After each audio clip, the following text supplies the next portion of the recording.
नमस्कार दोस्तों PCS academy में मैं आप सभी लोगों का स्वागत करता हूं। और दोस्तों आज की डेट में हम लोग हिंदी के अगले पार्ट के बारे में देखेंगे, वर्णमाला।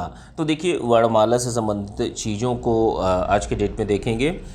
इसकी पीडीएफ दोस्तों आप लोगों को बीओ मेंस के ग्रुप में मिल जाएगी, ठीक है। और उसी में आप लोगों को बीओ मेंस का प्रेड ग्रुप चल रहा है, तो उसी में आपको चीज़ें मिल जाएंगी। वीडियो अच्छा लगे तो वीडियो को लाइक कर दीजिएगा। चलिए स्टार्ट करते हैं आज का लेक्चर। तो सबसे पहली चीज़ देखिए, जो वर्णमाला होती है, तो वर्णमाला में अब ध्वनि को देखते हैं। जो सबसे बेसिक इकाई होती है, सबसे छोटी इकाई होती है, वो होती है भाषा की सबसे छोटी इकाई जो होती है वो ध्वनि कहलाती है। क्या कहलाती है? ध्वनि, ठीक है। ध्यान रखिएगा, भाषा की सबसे छोटी इकाई को क्या कहते हैं? ध्वनि। अब देखिए, वर्ण क्या होता है? वर्ण भाषा की मूल ध्वनि को चिन्हित करना या लिपिबद्ध करने के लिए लिखित चिन्हों का प्रयोग किया जाता है। इन्हीं चिन्हों को क्या कहा जाता है? वर्ण। सबसे पहली छोटी इकाई क्या है? ध्वनि। फिर इन्हीं ध्वनियों को चिन्हित करने के लिए जो चिन्ह दिए जाते हैं या लिपिबद्ध करने के लिए लिखित चिन्हों का, कि जैसे का बोला भी हमने ध्वनि का प्रयोग भी किया और प्लस सिंबल का भी प्रयोग कर रहे हैं। ध्यान रखिएगा दोनों चीज़ों का, ख, आ, ई, चा। अब देखिए, जैसे ये है, ये आपके वर्ण कहलाते हैं। क्या कहलाते हैं? वर्ण। अब वर्णमाला क्या होती है? इन्हीं वर्णों के व्यवस्थित समूह को वर्णमाला कहते हैं। ध्यान रखिएगा, वर्णमाला व्यवस्थित वर्णों के समूह को क्या कहते हैं? वर्णमाला। अब देखिए, बीओ मेंस में आपको क्या पूछा जा सकता है? ध्यान रखिएगा, वर्णमाला में कि जैसे मान लीजिए आपसे कोई परिभाषा ही पूछ लिया, वर्णमाला की ही परिभाषा दीजिए, उदाहरण सहित समझाइए, 25 शब्दों में पूछ लिया या जितना भी, या कम शब्दों में, 10 शब्दों में, तो इस तरीके से चीज़ें पूछी जाएंगी। अक्षर और व्यंजन में क्या अंतर होता है, तो मतलब ये सारी की सारी चीज़ें आप लोगों को तैयार कर लेनी है। जैसे देखिए, अक्षर और व्यंजन में क्या अंतर होता है, तो देखिए वर्णमाला में या यहाँ कि जैसे का, खा, पा और म आदि जितने वर्ण हैं वे सब अक्षर हैं, ना कि व्यंजन। क्योंकि का जो है वो का और आ से दो वर्णों से मिलकर बना है का। ध्यान रखिएगा, जो का एक वर्ण है वो दो वर्णों से मिलकर बना है, का और आ। का दो वर्णों से मिलकर बना है। यही बात अन्य वर्णों के संबंध में भी है। तो शुद्ध व्यंजन का रूप जो है वो ये होता है, का, चा, टा और माँ, इसी में आ जोड़ा जाता है, ठीक है। उच्चारण की दृष्टि से वर्णमाला को दो वर्गों में बांटा जाता है। वर्णमाला के दो वर्ग हैं, एक है स्वर, एक होता है व्यंजन। एक होता है स्वर, एक होता है व्यंजन। अब देखिए, स्वरों में एक होता है ह्रस्व स्वर, एक होता है दीर्घ स्वर। ह्रस्व स्वर जो है वो 4 होते हैं, जिनको मूल स्वर कहा जाता है। और जो दीर्घ स्वर है यानी बड़े, जैसे बड़ा आ, बड़ी ई, बड़ा ऊ, ए, ओ, औ, तो ये बड़े कहलाते हैं, ठीक है। और जो 4 मूल स्वर हैं उनको ह्रस्व स्वर कहा जाता है। जो जैसे छोटा आ हो गया, छोटी ई हो गई, ऊ हो गया और री हो गया, ठीक है, त्रा। तो ये आपका दीर्घ और ह्रस्व स्वर हो गए। अब जैसे व्यंजनों में कुछ जैसे होते हैं कि जैसे एक होता है स्पर्श व्यंजन, एक होता है अंतस्थ व्यंजन, एक होता है ऊष्म व्यंजन और एक होता है आगत व्यंजन, एक होता है संयुक्त व्यंजन। तो अब इन व्यंजनों को एक एक करके हम लोग पढ़ेंगे, ठीक है। का से लेके पा तक के वर्ग को कुल 25 तथा अड़ा और ढा ये स्पर्श व्यंजन में आते हैं। अंतस्थ व्यंजन में या, रा, ला, वा 4 जो हैं वो आपके अंतस्थ व्यंजन में आते हैं। उसमें शा, शा, सा, हा और हा। तो ये शरीफा वाला और खटकोड़ा वाला शा और सरौता वाला सा और हा, ठीक है। तो ये आपके 4 जो हैं वो आपके ऊष्म व्यंजन कहलाते हैं। आगत के कहलाते हैं जा और फा। संयुक्त कौन कौन से होते हैं? जैसे छा होता है, त्रा होता है, ज्ञा होता है और श्रा होता है। ठीक है, तो ये 4 आपके संयुक्त व्यंजन होते हैं। अब एक एक करके देखेंगे कि जैसे अंग और आहा को अयोगवाह वर्ण कहते हैं। कि जैसे ध्यान रखिएगा, अंग ये जो होता है अंग और आहा, ठीक है, ये दोनों को अयोगवाह वर्ण कहते हैं। ठीक है, अणा और ढा को उच्छिप्त व्यंजन तथा जा और फ को विदेशी कहते हैं। ठीक है, हिंदी वर्णमाला में जैसे मान लीजिए कि ये कुल 52 वर्ण हैं। ठीक है, वर्ण कितने हैं? 52, जिनमें से स्वरों की संख्या 11 है, व्यंजनों की संख्या 41 है। स्वरों की संख्या 11 कौन कौन सी हैं? इनकी संख्या 11 है और इनमें कौन कौन से आते हैं कि जैसे छोटा, बड़ा, छोटी, बड़ी, छोटा ऊ, बड़ा ऊ और री, ए, ओ, औ। तो ये आपके 11 स्वर हैं। स्वर वर्णों का उच्चारण कि जैसे बिना रुके लगातार बिना किसी अवरोध के होता है, ये सभी स्वतंत्र होते हैं। एक चीज़ ये भी है कि भाई इन चीज़ों को आप स्वतंत्र रूप से बोल सकते हैं। उच्चारण में क्या होता है कि जैसे उच्चारण में लगने वाले समय के आधार पर जो स्वर वर्ण है, स्वर वर्णों को 2 भागों में विभक्त किया है कि जैसे ह्रस्व स्वर और दीर्घ स्वर। जिन वर्णों का उच्चारण कम समय में किया जाता है और यह एक मात्रिक होते हैं, मतलब इनमें एक मात्रा होती है, इनकी उत्पत्ति किसी अन्य स्वर से नहीं होती, मतलब ये मूल स्वर कहे जाते हैं। जैसे छोटा, छोटी, ऊ और री। छंद शास्त्र में ह्रस्व स्वरों की मात्रा को लघु मात्रा भी कहा जाता है, तो इतना ध्यान रखिएगा।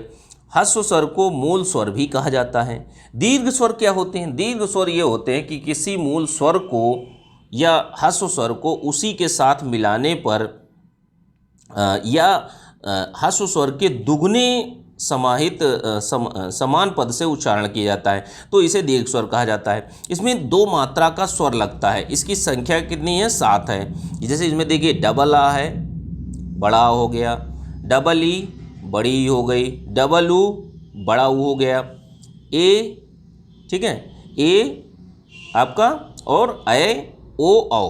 तो ये आपके डबल मात्राओं वाली चीज़ें होती हैं। अब देखिए छंद शास्त्र में इन्हें गुह मात्रा भी कहते हैं। ठीक है, लुप्त स्वर क्या होते हैं? लुप्त स्वरों की बात कर लेते हैं कि जैसे देखिए जिनके उच्चारण में दीर्घ से भी अधिक समय लगता है, उन्हें लुप्त स्वर कहा जाता है। किसी को पुकारने में या नाटक के संवादों में इनका प्रयोग किया जाता है। इन्हें त्रमात्रिक कहते हैं। ठीक है, इन्हें कैसे स्वर कहते हैं? त्रिमात्रिक, 3 मात्राओं वाले। हिंदी के व्यंजन के वर्गों को देख लेते हैं कि जैसे व्यंजन वर्ण वे हैं जिनका उच्चारण स्वरों की सहायता से होता है। व्यंजन वर्ण क्या हैं? ऐसे वर्ण जिनका उच्चारण स्वरों की सहायता से होता है। तो प्रत्येक व्यंजन के उच्चारण में आ की ध्वनि छुपी होती है। भाई कोई भी व्यंजन है, का, खा, ता, था, दा, ना, ना, ये सारे में आपके आ जो छोटा आ होता है उसकी ध्वनि के बिना व्यंजन का उच्चारण संभव ही नहीं है। जैसे ये आपका एग्जाम्पल देखिए, का जो बनता है वो क और आ से बनता है, दो वर्णों से मिलकर बनता है। खा इस तरीके से, माँ, ऐसे ही सभी शब्दों में। व्यंजन क्या है? व्यंजन वह ध्वनि है जिसके उच्चारण में भीतर से आती हुई वायु मुख में कहीं, ठीक है, कहीं न कहीं किसी न किसी रूप में बाधित होती है। स्वर वर्ण जो होते हैं तो ये स्वतंत्र और व्यंजन जो होते हैं स्वर पर आश्रित होते हैं। इन्हीं के आधार पर इनका विभाजन किया गया है कि जैसे स्पर्श व्यंजन, अंतस्थ व्यंजन, ऊष्म व्यंजन, संयुक्त व्यंजन, उच्छिप्त व्यंजन और आगत व्यंजन। अब स्वर व्यंजन ये विभाजन है। इसके बाद अब व्यंजनों का वर्गीकरण देख लेते हैं कि जैसे स्पर्श व्यंजन कि जैसे 2 चीज़ों के टच करने से, स्पर्श से जो व्यंजन आता है, ठीक है, जैसे ये कंठ, तालु, मूर्धा, दंत और होष्ठ। होष्ठ का मतलब होंठ, दंत से मतलब दांत, तालु मतलब तालु का अंदर ये मुंह के, और कंठ मतलब जो आपका गला है। इन स्थानों के स्पर्श से बोले जाते हैं, इसी से इन्हें स्पर्श व्यंजन भी कहते हैं। हमें इन्हें वर्गीय व्यंजन भी कहते हैं कि जैसे देखिए, जैसे का जो आपका वर्ग है, ठीक है, का वर्ण से का कंठ से जो आपके गर्दन से बोले जाते हैं, ठीक है, कंठ से, तो कंठ से का, खा, गा, धा, अणा। देखिए सेम एक प्रोनाउंसिएशन आएगा, एक उच्चारण का सेम तरीका आएगा। जैसे तालू से जब आप चा बोलेंगे, चा, तो आपकी जीभ जो है नीचे वाले पोर्शन से टच होती है जाके, चा, छ, ज्या, झ, समझ रहे हैं ना, जो जीभ है वो नीचे टच होती है तालू में। टा, मूर्धा, टा, ठा, ड, ढ, अणा, ठीक है। अगला क्या है, ता वर्ग है, दंत से, दांतों से, जैसे ता, आपकी जो जीभ है वो दांतों से टच होगी जाके, ध्यान रखिएगा। आप खुद प्रोनाउंस करके देखिए, इस चीज को उच्चारण करके देखिए, ता, था, दा, धा, ना। हर बार बोलने पर आपकी जो जीभ है वो ऊपर वाले दांतों से टच करती है। दंत से हो गया, होंठ से, होंठ का मतलब होठों से, जैसे पा, पा, दोनों जो आपके होंठ है दोनों, तो वो इसमें मिलते हैं, ये इतना आप लोग ध्यान रखिएगा। जैसे पा, फा, बा, भा, मा, तो ये होंठ से बोलने वाले या टच करने वाले व्यंजन कहलाते हैं। अयोगवाह क्या होता है, अयोगवाह अंग होता है और आहा होता है।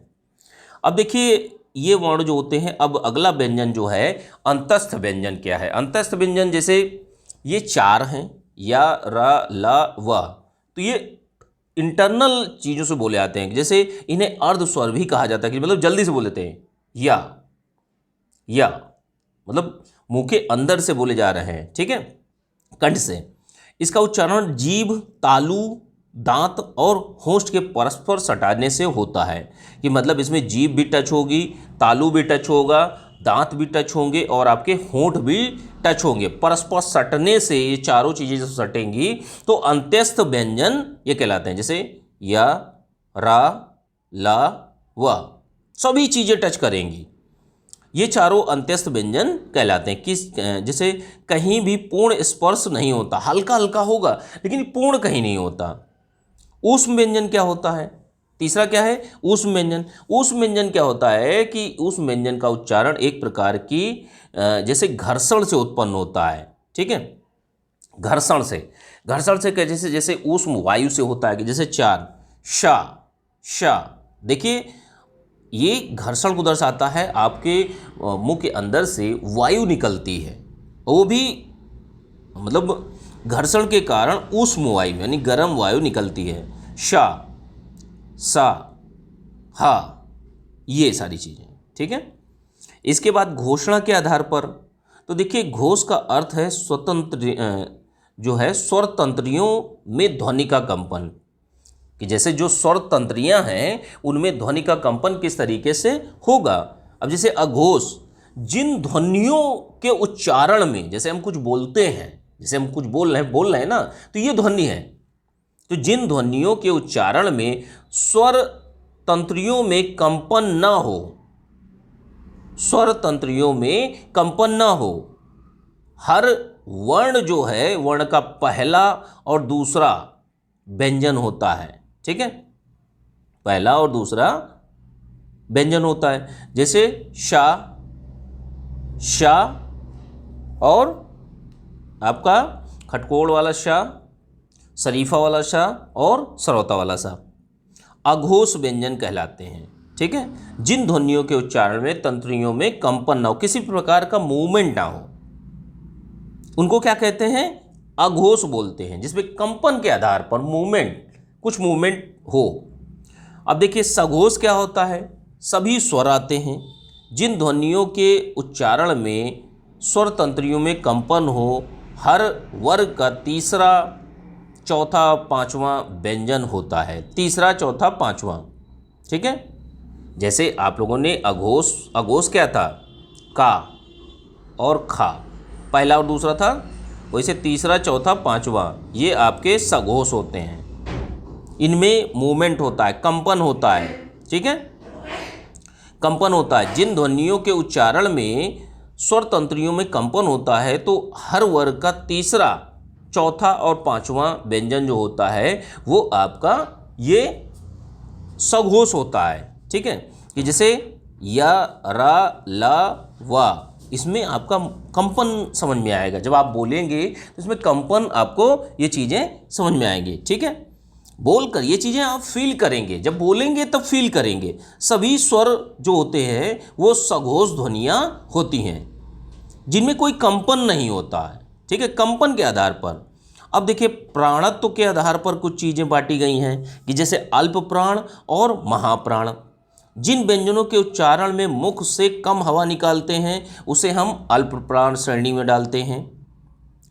हर वर्ग का मतलब का, खा, गा, चा, छा, जा, तो पहला, तीसरा और पांचवा। पहले का मतलब का हो गया, का, खा, गा, घा, अड़ा। ठीक है, अब देखिए, पहला, तीसरा और पांचवा। ठीक है, यहाँ पर पहला, तीसरा और पांचवा व्यंजन क्या कहलाता है, अल्प प्राण, का, गा, ड़ा। ठीक है, जैसे हवा निकलती है मुंह से, मुख से हवा निकलती है उच्चारण लेते हुए पर, लेकिन कम निकलती है। ठीक है, महाप्राण क्या होता है, महाप्राण जिन व्यंजनों के उच्चारण में मुख से अधिक हवा निकले, जिन व्यंजनों के उच्चारण में जो हवा है, ठीक है, विशेष ध्वनि विशेष रूप से सुनाई देती है। हर वर्ग का दूसरा और चौथा, दूसरे चौथे का मतलब हो गया खा, का, खा, गा, घा और गा।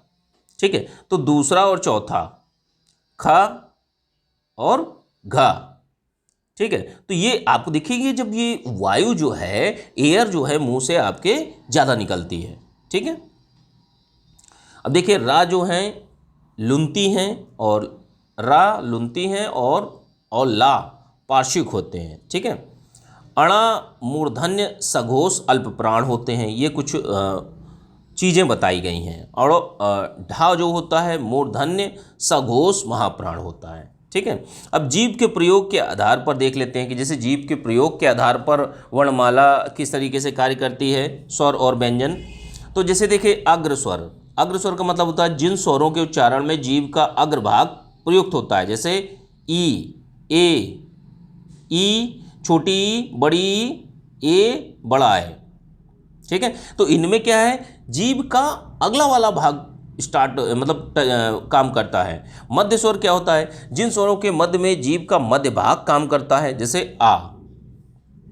पश्च स्वर क्या होता है, पश्च स्वर वह होता है जिन स्वरों के उच्चारण में जीभ का पश्च भाग काम करता है, मतलब पीछे वाला पार्ट, जैसे आ, ऊ, बड़ा ऊ हो गया, ओ हो गया, औ हो गया और बड़ा आ हो गया। ठीक है, तो ये आपके पश्च स्वर माने जाते हैं। अगला क्या है, मुख द्वार या मुख विवर के खुलने के आधार पर कि भाई मुख, आपका मुख कितना खुलेगा, किसी भी स्वर या व्यंजन को बोलने में कितना मुख खुलेगा। तो विव्रत जिन स्वरों के उच्चारण में पूरा मुख खुलता है, जैसे आ। अर्धविव्रत, अर्धविव्रत का मतलब हो गया जिन स्वरों के उच्चारण में मुख द्वारा आधा खुलता है, जैसे आ, ए, औ, आ। तो इन चीज़ों को आप लोग ध्यान रखिए, अंग। तो ये अर्धविव्रत है, मतलब आधा मुंह आपका खुलेगा इन चीज़ों को इस्तेमाल करने पे। अर्धसंवृत का क्या मतलब होता है, जिन स्वरों के उच्चारण में मुख द्वार आधा बंद रहता है, मतलब आधा बंद रहेगा, ए, ओ।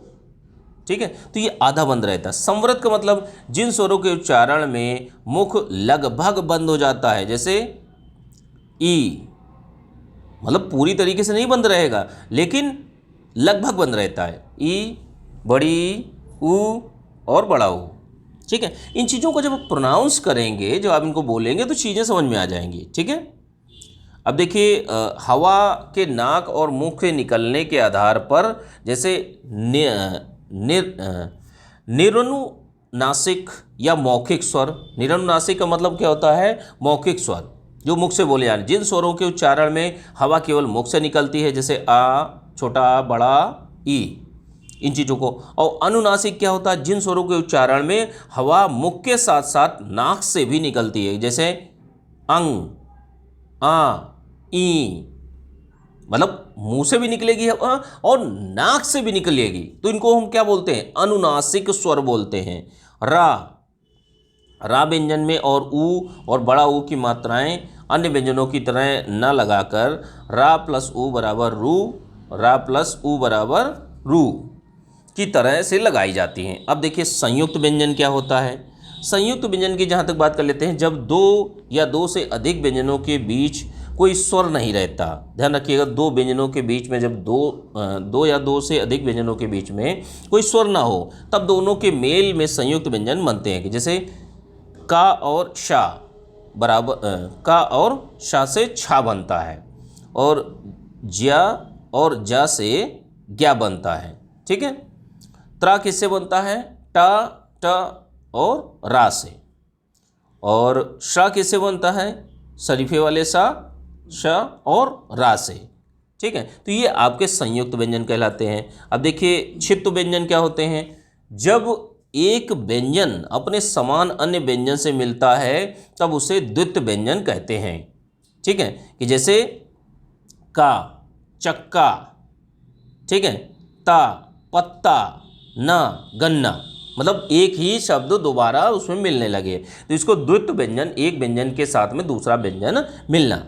ठीक है। तो ये आपका वर्णमाला आज की डेट में समाप्त हो गई। अब अगली डेट में अगला वाला लेक्चर हम लोग कंप्लीट करेंगे। बीओ मेंस के ग्रुप में आप लोगों को यह पीडीएफ आप लोगों को मिल जाएगी। अच्छे से चीज़ों को करते रहिए, चीज़ों को तैयार करते रहिए। और जो लोग भी बीओ मेंस का ग्रुप ज्वाइन करना चाहते हैं ज्वाइन कर सकते हैं। नंबर है 9140085178 पर मैसेज कर सकते हैं। ठीक है।